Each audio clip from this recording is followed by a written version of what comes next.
si vous n'aviez pas ordonné aux membres de la garde présidentielle de se rendre au stade pour aller perpétrer ces crimes, est-ce que le voyage de Sekouba Konaté aurait eu un sens? Dans cette salle d'audience, qui vous a dit? Quel est l'élément qui vous a dit que vous ne pouvez pas me poser de questions. Vous ne posez pas de questions. Répondez à la question. Contentez-vous de répondre, M. Camara. Je dis bien. Si vous n'avez pas de preuves tangibles et que vous ne voulez pas aider la partie civile, ça n'engage que vous. Je dis et je réitère, M. Toumba Diakité a dit clairement l'élément de la garde présidentielle, il s'est rendu au stade sans mes instructions. Là, il n'y a pas de débat. Concernant le cas de Sekouba, et comme je l'ai dit, Sekouba savait quelque chose. Et je dis clairement, j'ai les audios avec moi.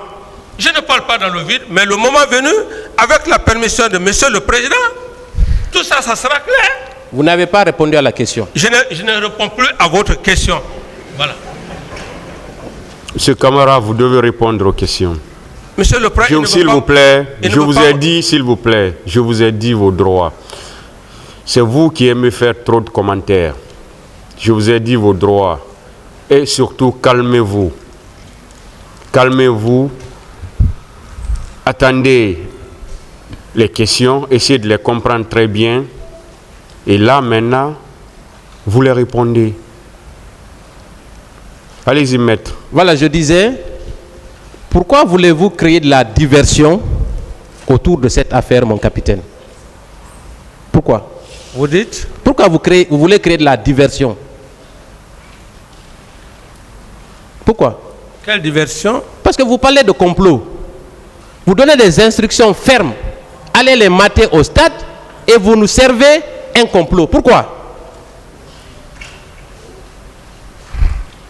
Mais maître, je pense que c'est une provocation. Je vois déjà cette provocation, mais je ne répondrai pas à cette provocation. Et je veux simplement vous dire que je ne cherche pas à vous convaincre ici. Moi, je cherche le tribunal. Et ce qui est important, c'est que depuis le début du procès, aucun des accusés n'a dit devant le président du tribunal que monsieur le capitaine Camara était en complicité avec moi, ou le capitaine Camara m'a donné des ordres. C'est ce qui est le plus important. Tout le reste, tout ce que vous êtes en train de dire, ça n'engage que vous. Très bien, je vais poursuivre. Vous avez également dit que dans ce complot, le président Alpha Condé a joué un rôle central, n'est-ce pas? Je ne réponds plus à cette question. J'en ai déjà parlé. Le moment venu, nous en parlerons. Est-ce que vous n'êtes pas en contradiction avec vous-même, mon capitaine, quand vous dites ça? Ça n'engage que vous. Pourquoi je suis cohérent. Pourquoi vous avez alors soutenu le président Alpha Condé en 2010? Vous l'avez dit dans une interview, oui ou non? Mais écoutez, maître, vous avez vécu les 10 dernières années passées. C'est vous qui avez peur, qui avez la peur dans le ventre, parce que vous ne voulez pas dire la vérité pour que ce peuple-là marche. Moi, je dirais la vérité. Mais moi, tout le monde connaît. Je ne suis pas poursuivi. S'il vous plaît. C'est vous qui êtes poursuivi. S'il vous plaît, laissez-moi aller au bout de mes idées. C'est vous qui êtes poursuivi, mon capitaine. Je dis que s'il vous plaît, laissez-moi aller au bout de... Ou bien... Si quelqu'un a peur, c'est vous. S'il vous plaît. Laissez-moi aller au bout de mes idées. S'il vous plaît, M. Camara. Laissez-moi... Maître, quelle est la question? Je dis pourquoi j'ai soutenu le président Alpha. C'est pour cette raison que je veux lui répondre. Allez-y alors. Si vous avez bien compris la question. Voilà, j'ai bien compris la question. Maître, je ne suis pas un maudit. Je suis très loin d'un maudit. Tout ce que le président Alpha a fait dans ce pays, la Guinée forestière a été la seule région où il y a eu une guerre communautaire. Monsieur Camara, il veut savoir pourquoi vous avez soutenu Alpha Condé en 2010. Je l'ai soutenu dans le but de ne pas créer de la zinzanie, de ne pas opposer mes parents en Guinée forestière. Autrement, j'étais pris en otage. Mes propres parents sont venus me voir. Que vous voulez, oui ou non, M. Alpha, il va gagner les élections. Et pendant ce temps, les guerriers et les Koniens, je suis un trait d'union. Moi, je vais rester à Ouagadougou, prendre une position, monsieur le Président, je ne pouvais pas. C'est comme une forme d'esclavage. D'autres questions? Donc, in fine, vous avez soutenu Alpha Condé en 2010. Ça, c'est clair. Pourquoi alors l'avoir soutenu en 2015 aussi? En 2015, j'ai fini par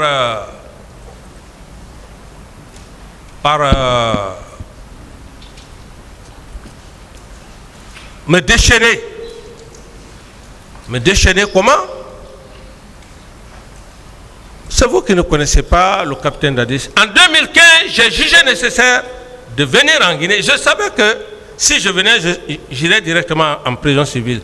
Et même si je mourais à la prison civile, j'allais l'accepter. Parce que mes parents étaient dans une grande souffrance. C'est pour cette raison, en 2015, je ne lui ai pas soutenu. Chaque fois qu'on le soutenait, c'était des fausses promesses. Le lendemain, ce sont des Koniens et des guerriers qui s'entredéchirent. Est-ce que vous l'avez soutenu également en 2020? Vous dites? Vous l'avez soutenu encore en 2020, n'est-ce pas? 2020. Oui, pour le troisième mandat, mon capitaine. Mais le troisième mandat, mais allez-y, demandez la grande gueule. Moi, je ne suis pas un homme fou. Quand la presse est venue, quand il a envoyé, comment dirais, la grande gueule, me voir, j'ai dit, où est la Constitution? Je ne peux pas soutenir sans Constitution. Et c'est là où d'ailleurs j'ai dit le mot, j'ai dit que le faire, je suis un ancien président, ce serait de mettre de l'huile sur le feu. Mon capitaine, vous voyez, cela contredit tout ce que vous avez dit. Sous prétexte que vous dites au départ qu'il a comploté contre vous et c'est vous qui le soutenez. Vous savez en contrepartie de quoi? En contrepartie des ministres, de vos proches qui ont toujours été nommés dans les gouvernements successifs de M. Alpha Condé. Donc arrêtez de créer la diversion. Non, vous... Question. Maître, pourquoi vous trompez, pourquoi vous voulez insulter l'intelligence des Guinéens, mon capitaine? Je dis bien, vous le savez très bien là où vous êtes. Vous savez ce que le professeur Alpha Condé a fait dans ce pays. Vous le savez? Oui, bien sûr. Vous le savez? Oui, mais vous l'avez soutenu pour qu'il fasse du mal au pays comme vous l'avez fait auparavant, n'est-ce pas? Et le mal qu'il faisait, comment dirais-je chez moi? S'il vous plaît, posez des questions. Vous savez, mon capitaine. Allez-y. Mon capitaine. Vous ne pouvez convaincre personne que vous n'avez pas soutenu le professeur Alpha Condé en contrepartie de l'argent et des postes ministériels pour vos proches. Ça n'engage que vous? Oui. Ça n'engage que vous? Bien sûr. Moi, je l'ai soutenu par rapport à ma communauté. Par rapport à ma communauté, parce que ces deux communautés étaient permanemment en guerre avec la Zinzanie. Donc, vous êtes un communautariste? C'est vous qui êtes communautariste, c'est pas moi. S'il vous plaît, maître, revenez maintenant au fait. Voilà. Merci, Monsieur le Président. Après l'épisode d'Alpha Condé, vous avez parlé du général Lansana Conté, à qui d'ailleurs vous avez rendu un vibrant hommage, n'est-ce pas, pour le respect que vous aviez pour lui, n'est-ce pas? Posez votre question. Très bien. Vous avez dit que c'est grâce à lui que vous avez été préparé à prendre le pouvoir, n'est-ce pas? Posez votre question. Mais c'est une question. Que vous entreteniez 300 hommes. Est-ce que vous confirmez cette déclaration? Posez votre question. Si vous finissez... C'est une question qu'il est en train de poser. Si c'est de cette manière que vous posez la question, je n'ai pas de réponse à votre question. Est-ce que, mon capitaine, pendant le régime de Lansana Conté, vous entreteniez 300 soldats guinéens, que ce soit pour les sacs de riz, que ce soit pour les besoins alimentaires et de l'argent? Est-ce que vous donniez de l'argent régulièrement aux soldats guinéens? Je ne réponds pas à cette question. Est-ce que ce n'est pas ce qui vous a rendu populaire au sein de la Grande Muette? Qu'importe l'essentiel, je n'ai pas fait du mal. Et le plus important est que ce grand homme, c'est Dieu qui m'a mis dans son cœur. C'est ça, je ne suis pas allé au marché pour chercher cette estime. C'est le plus important. Voilà. Vous avez maintenant, toujours... que vous prenez que vous jugez ça sous un autre angle, ça n'engage que vous. Est-ce que, mon capitaine, vous avez toujours parlé de la lutte contre la gabégie comme étant votre cheval de bataille, n'est-ce pas? Je dis que je ne réponds plus à votre question. Et par conséquent, je vais demander à Monsieur le Président que je vais garder mon droit de silence à cet avocat. C'est votre droit, mais vous ne pouvez pas l'empêcher de poser ces questions. Vous avez vos droits, il a les leurs. Donc il va poser ces questions et vous allez les répondre. Mais puisque... S'il vous plaît, je vous ai dit vos droits. Ces droits aussi, il a aussi le droit de poser ces questions. Voilà. Allez-y, maître. Alors, moi, la question que je me pose, et je vous la pose d'ailleurs, à combien étiez-vous payé à l'époque? Je ne saurais vous le dire. Donc, techniquement, il était impossible pour vous d'entretenir 300 soldats si vous-même vous ne participiez pas à des détournements, n'est-ce pas? Je dis que je ne saurais vous le dire. Ça n'engage que vous. Très bien, on va poursuivre. Ça n'engage que vous. Mon capitaine, quand vous êtes arrivé au pouvoir, vous avez fait la lutte gabégie financière, des discours creux. Est-ce que vous-même, un discours creux, ce n'est pas une injure, confrère, s'il vous plaît? Continuez, maître. Alors?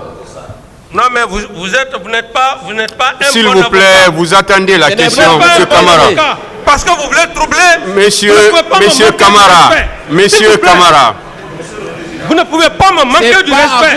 Maître, vous contribuez au trouble de l'audience. Vous comprenez français? Vous contribuez au trouble de l'audience. Parce que tout ce qu'il a dit, il n'a rien dit de méchant. D'apprécier mes qualités. Vous contribuez au trouble de l'audience. Si vous avez été monté, je n'ai pas affaire avec vous.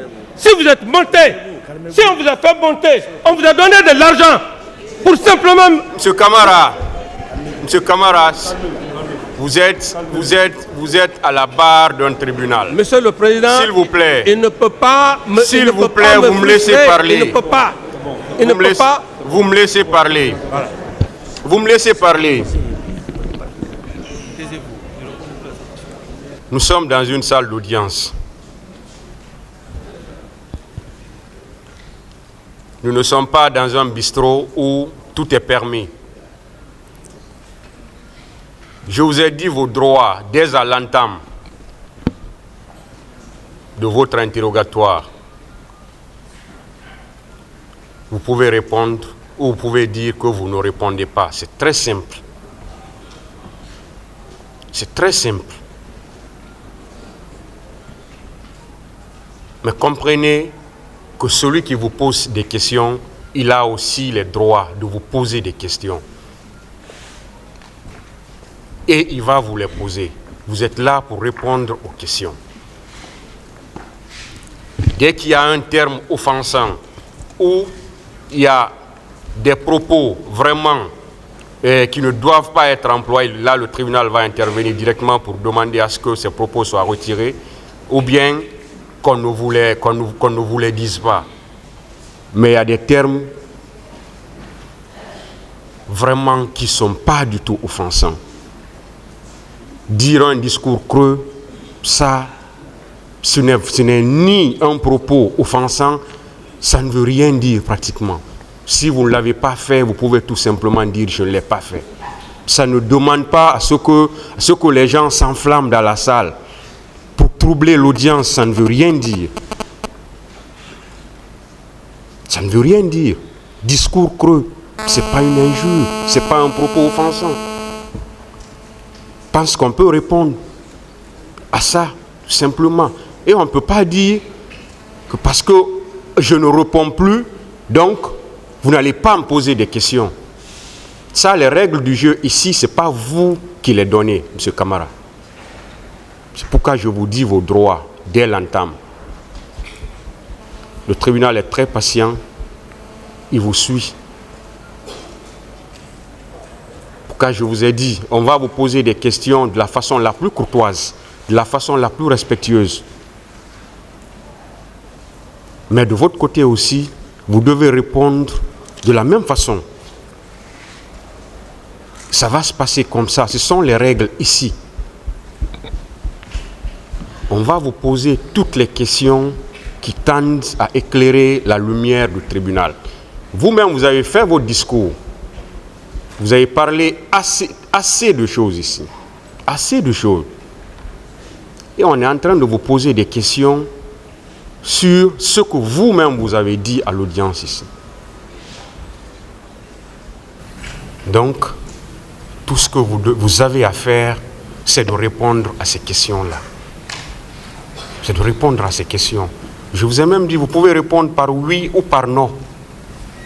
Ou vous dites, je ne réponds pas à cette question. Parce que ça, c'est clair, ça, c'est très simple. Mais si vous vous énervez et que vous voulez que ce que vous voulez, que ça se passe comme ça ne peut pas se passer comme ça. Vous avez certes des droits, mais vous avez également des obligations. Voilà. Et c'est comme ça que ça va se passer, M. Camara. Ça n'a pas commencé avec vous. Tous les accusés qui se sont succédés avant vous, ça a été pareil. Et ça va continuer comme ça pour vous, ainsi que les autres accusés qui vont venir après vous. Ça va se passer comme ça. C'est ça les règles. Maître DS, continuez. Merci, Monsieur le Président. Continuez, Maître DS. Voilà, merci, Monsieur le Président. On va venir, lors de la prise du pouvoir, vous avez indiqué avoir reçu 22 millions de dollars, n'est-ce pas, mon capitaine? Où sont ces 22 millions? Je ne réponds pas à cette question. Est-ce que vous savez qu'il y a une procédure judiciaire qui est actuellement pendante à l'ORDEF pour justement rechercher ces 22 millions de dollars? Je ne réponds pas à cette question. S'il y a des commentaires, Monsieur le Président, quand je dis que je ne réponds pas à cette question, vous avez bien dit qu'il n'y a pas de commentaires. Et j'estime que j'ai aussi ce droit, Monsieur le Président. C'est pourquoi quand vous dites que vous ne répondez pas, restez là, s'il vous plaît. Quand vous dites que vous ne répondez pas, mais vous-même vous dites je ne réponds pas, mais vous continuez encore. Non, c'est parce que... S'il vous plaît, quand vous dites que vous ne répondez pas, attendez une autre question. Mais si vous-même vous dites je ne réponds pas, ou bien vous commencez d'abord par faire des commentaires, après vous dites je ne réponds pas. D'accord. Donc quand vous dites je ne réponds pas, attendez une autre question. Donc c'est pourquoi vous devez vous calmer. Continuez, maître. Merci, Monsieur le Président. Encore une fois. Est-ce que vous savez que des poursuites sont engagées pour la recherche de ces 22 millions de dollars? Je n'en sais rien. Donc, vous et le général Konaté, il va falloir d'un moment à un autre vous expliquer sur ces faits. Je passe. Lors de votre premier interrogatoire à la barre, le jour-là, vous avez demandé le renvoi pour cause de maladie. Vous avez déclaré ceci. Un officier d'état-major est fait pour la prison et la guerre. Est-ce que vous maintenez cette déclaration, mon capitaine? Je voulais juste dire le caractère d'un officier d'état-major. Un officier d'état-major, c'est un homme de caractère au sens le plus élevé de l'honneur et de la dignité. Et lorsqu'il accepte aller sous le drapeau, il ne va pas sous le drapeau pour faire plaisir à quelqu'un, il va sous le drapeau pour défendre les couleurs. Donc par conséquent, il peut trouver la mort, il peut trouver, et si d'ailleurs il est pris prisonnier pendant la guerre, il est fait comme prisonnier, c'est dans ce sens-là qu'il faut comprendre qu'on n'est pas officier qui le veut. Voilà. Merci pour ces brillantes explications, mon capitaine. Mais est-ce que moi j'ai envie de vous dire que la prison est un déshonneur pour un officier d'état-major? Un officier d'état-major maître, ne va en prison que quand il a commis des crimes. Et dans votre cas, vous êtes responsable de la mort de plus de 150 personnes. Raison pour laquelle vous êtes en prison, mon colonel. Est-ce que aujourd'hui on peut dire que vous êtes un homme d'honneur? Je suis un homme d'honneur pour la simple raison qu'il y a plus de 10 ans, j'ai toujours demandé qu'il y ait justice. C'est ce qui fait la différence d'un officier d'honneur. Le tribunal, Personne le tribunal appréciera ainsi que le public. J'en ai terminé. Calmez-vous, j'en ai fini. Laissez-moi parler. Merci beaucoup. Je n'ai plus besoin de votre réponse. C'est bon, monsieur Camara. J'en ai terminé. Personne ne m'a obligé de venir du Burkina Faso. S'il vous plaît, maître, asseyez-vous. Arrêtez, asseyez-vous. Je suis venu de moi-même. Vous vous enflammez. Asseyez-vous. Je suis venu. Si monsieur Camara, c'est bon, hein? C'est bon, vous avez répondu, c'est bon. Je suis venu mettre. Monsieur Camara, vous vous arrêtez.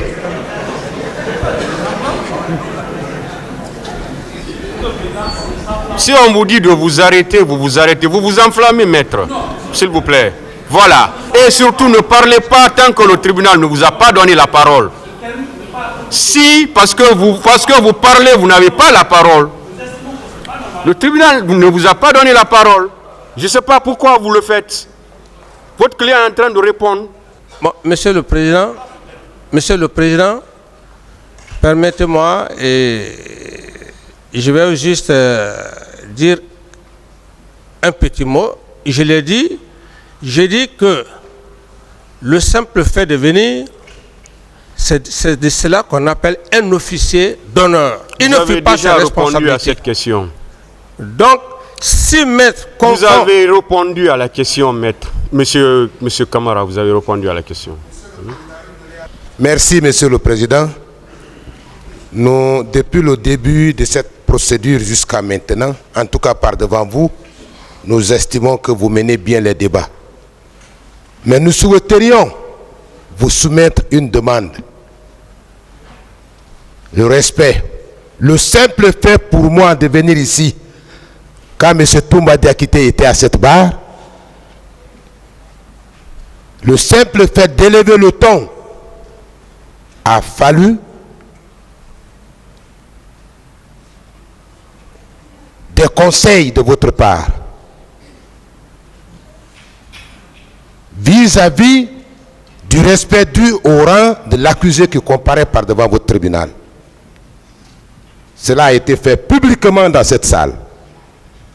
Quand bien même que Maître Pépé Koulemou, que je suis, n'avait pas avancé des propos déplacés à l'encontre de M. Toumba Diakité.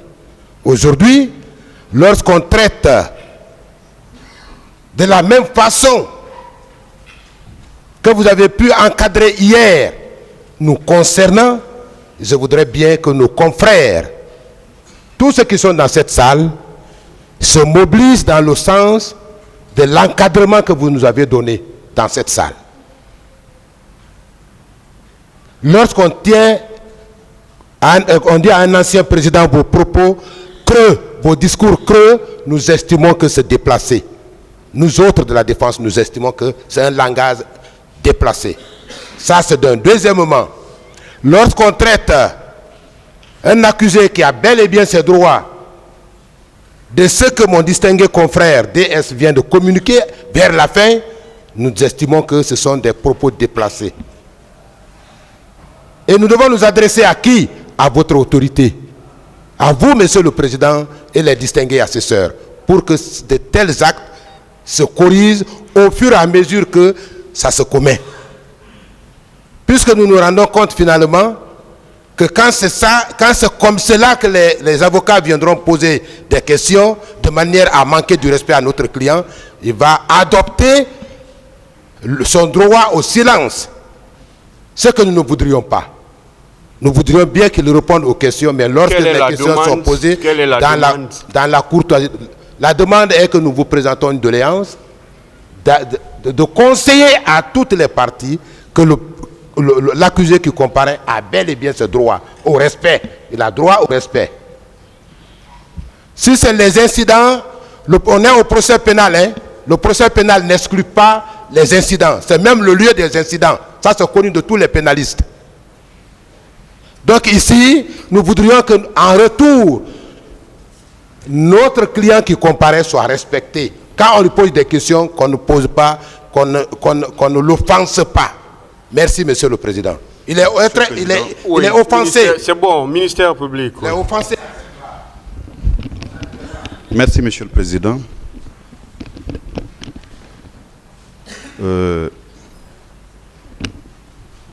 Suite à ce que vient de dire Maître Pepe Koulemou, je voudrais dire que vous avez rappelé les règles du jeu à M. Moussa Dadis Camara. Il a des droits et à cette barre, il a des obligations.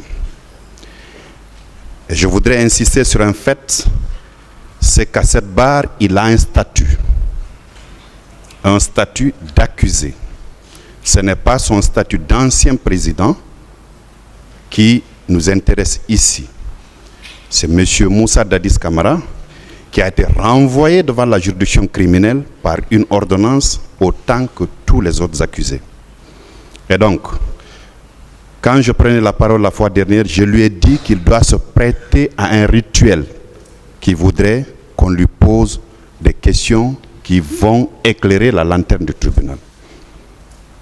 Et toutes les fois que nous autres partis, nous avons eu une attitude de nature qui ne cadre pas avec les rituels du palais, vous aviez bien voulu nous rappeler à l'ordre. Dire à un quelconque accusé qui comparait devant la juridiction qu'il avait tenu des discours creux, il n'y a rien d'offensant, il n'y a rien de désobligeant, il n'y a pas un signe de manquement de respect. Ce n'est qu'un qualificatif des discours qu'il avait tenus autrefois. Et donc, il faudrait que M. Camara comprenne qu'il doit, comme vous l'avez précisé, s'il le veut, répondre aux questions par un oui, par un non, ou s'il le veut, garder le silence. Mais il ne peut pas empêcher au parti que nous sommes de lui poser des questions. Bien sûr, vous avez rappelé que nous devons le faire avec courtoisie. Et lui aussi doit répondre aux questions que nous lui posons avec courtoisie.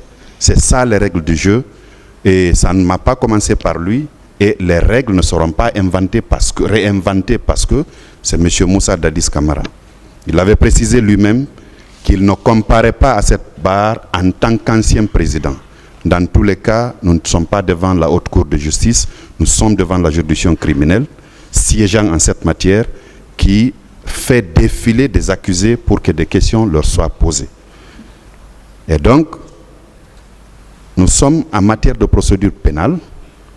Les débats sont essentiellement oraux. Donc, que les uns et les autres sachent raison garder, que nous posions les questions avec courtoisie, que M. Camara ait l'amabilité de répondre avec courtoisie. Ça y va de son intérêt. Je vous remercie.